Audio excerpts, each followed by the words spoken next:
J'en avais parlé dans un samedi matin gaming, et voici mon compte rendu totalement personnel, donc il n'y a pas de placement de produit, je ne suis pas affilié à une marque, je ne vais même pas forcément vous parler d'une marque, ce n'est pas le sujet, sur l'utilisation de lunettes anti-lumière bleue depuis maintenant une douzaine de jours à l'heure où je tourne cette vidéo. Donc je les ai portées tous les soirs, lorsque je me retrouvais à travailler derrière mes écrans, à regarder des vidéos ou autres. Et uniquement le soir, j'insiste là-dessus. Cependant, je ne vais pas parler des mécaniques de la lumière bleue et de ses risques, spécifiquement, au contraire, je vous renvoie vers une vidéo faite par Absol Video, qui est excellente, le lien est dans la description, où il vous explique tous les tenants et les aboutissants, les risques réels ou non ou supposés, etc. Avant d'acquérir ces lunettes anti-lumière bleue, j'ai fait beaucoup de recherches, j'ai beaucoup fouillé le web pour essayer de démêler le vrai du faux, j'ai regardé la vidéo d'Absol, bien évidemment, sinon je ne vous la proposerai pas, et surtout quelque chose qui m'a beaucoup interpellé, même si c'est pas nouveau comme pratique, c'est tout ce marketing autour de la peur. Oh mon dieu, il y a de la lumière bleue qui vient des écrans, t'as tes yeux, ils vont devenir rouges, ils vont se dessécher, puis pendant la nuit, ils vont faire... Le matin, tu te réveilles, t'as des raisins secs à la place des yeux. Et quand je me retrouve face à ce genre de marketing-là, ça me fait toujours dire, ok, attends, il est où le piège? Si t'essayes de me vendre le truc à ce point-là, ça veut dire qu'en réalité, je pourrais potentiellement m'en passer. Ou alors il faudrait que j'arrête de me faire vacciner également. Que je me mette un casque en aluminium sur la tête pour éviter les rayons extraterrestres. Ou alors encore que j'installe des tourelles de défense automatique dans mon jardin, au cas où les intraterriens sortiraient de la Terre à cet endroit précis, accompagnés de leurs amis reptiliens qui sont au gouvernement, pour me défoncer la gueule parce que j'ai osé révéler leur existence dans cette vidéo. La première chose que l'on réalise en faisant des recherches à ce niveau-là, c'est que c'est très surévalué comme risque, mais cependant, ça ne veut pas dire qu'il n'y en a pas. Arrive le moment tant attendu de l'unboxing. Non, de toute façon, le paquet est rangé quelque part, le carton est rangé quelque part, avec le ticket de caisse et la garantie, mais voici ce que contenait le package. Donc, la fameuse boîte dure, enfin... Vous avez même un petit mousqueton ici, c'est mignon en plastoc, hein, faut pas déconner. Théoriquement, à moins qu'une bagnole roule sur la boîte de vos lunettes, elle devrait pas être endommagée. La petite lingette classique que tous les porteurs de lunettes connaissent très bien afin de les nettoyer. En bonus, une incroyable housse dans laquelle vous pouvez mettre vos lunettes pour le transport ou pour les mettre en plus dans la boîte afin de les protéger encore plus. Et bien évidemment, le clou du spectacle, les lunettes.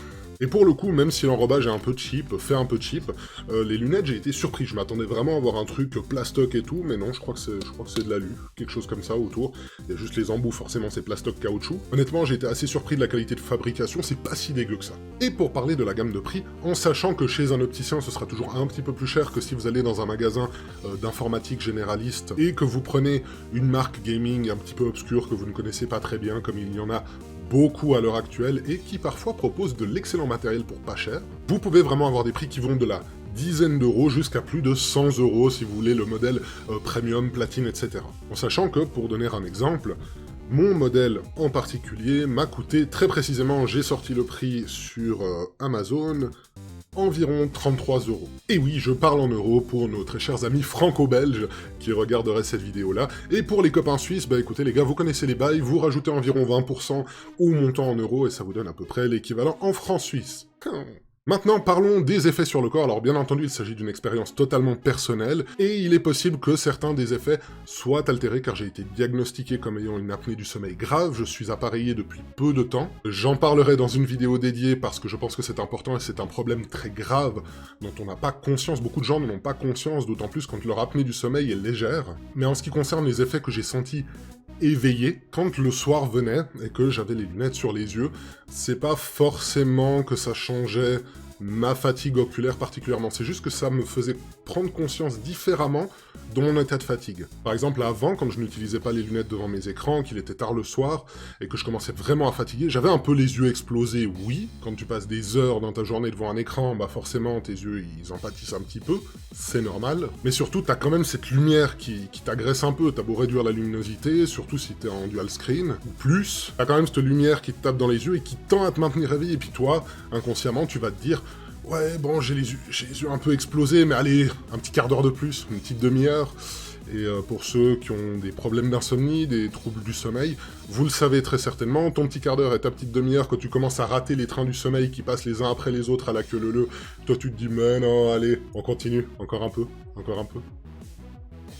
Ta demi-heure et ton quart d'heure, ça s'est transformé en 2, 3, 4 heures, c'est 3 heures du mat, et le lendemain, tu prends cher. Et ce que moi j'ai remarqué, c'est qu'en portant ces lunettes, vraiment, quand j'avais la fatigue qui venait, plutôt que d'avoir directement les yeux explosés, c'est vraiment tu sens que ta tête elle dit Ed, maintenant ça suffit, tu te calmes, tu te reposes, ça suffit. Et du coup j'arrivais peut-être mieux à déceler le fait qu'en fait c'est mon état général qui fait que j'étais fatigué. Et pas seulement juste les yeux explosés, qui en fait, ça veut dire je suis fatigué, mais toi tu l'interprètes comme j'ai les yeux explosés, j'ai encore 36 000 trucs à faire, je vais absolument regarder la fin de ce film, ou de cette vidéo YouTube si incroyable. Je grappille un petit peu, mais le moment où t'es fatigué, il dure pas tout le temps. Et là, si vous voulez plus de détails sur le sommeil très spécifiquement, vous pouvez aller voir la vidéo de Dans ton corps, qui est en lien dans la description également. Mais moi, c'est là où j'ai ressenti vraiment une nette amélioration, c'est mieux comprendre, en fait, mes signes de fatigue. Est-ce qu'il y a un effet placebo? Je ne peux pas l'affirmer avec certitude, mais en tout cas, j'essaye toujours de partir d'un avis neutre. Je me suis pas dit, ouais, j'ai acheté ces lunettes, ça va forcément marcher à coup sûr. Je m'attendais à voir éventuellement claquer 33 € dans le vide. Mais force de constater que, est-ce que je vais les utiliser?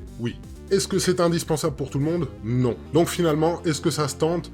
Oui, si vous en avez réellement l'utilité. Parce que de toute façon, au pire des cas, vous aurez des lunettes qui, si vous ne ressentez pas d'effet particulier sur vous, à cause de cette espèce de film quasi cristallin ou ambre ou très ambré, ça va atténuer la lumière que vous prenez dans les yeux le soir, et du coup ça va aider à synchroniser votre corps, ou plutôt votre esprit avec votre horloge biologique. J'espère que mon témoignage vous aura apporté peut-être des réponses ou des pistes pour savoir si, oui ou non, est-ce qu'il faut tenter l'expérience et l'investissement dans ces lunettes anti-lumière bleue, ou en tout cas vous avoir donné assez d'informations et avoir été assez précis afin que vous vous fassiez un avis par vous-même. Comme annoncé dans la vidéo, je ferai plus tard, alors ça viendra dans les prochains jours, rassurez-vous, ce sera avant Noël, une petite vidéo sur mon témoignage de l'apnée, sur l'apnée du sommeil, puisque c'est quelque chose que j'ai vécu, que je vis et que je vais peut-être vivre probablement jusqu'à la fin de ma vie. D'ici là, j'espère vous retrouver prochainement pour les autres vidéos habituelles de la chaîne, si ce n'est pas ailleurs sur le web, mais surtout portez-vous bien et prenez soin de vous. Bye bye.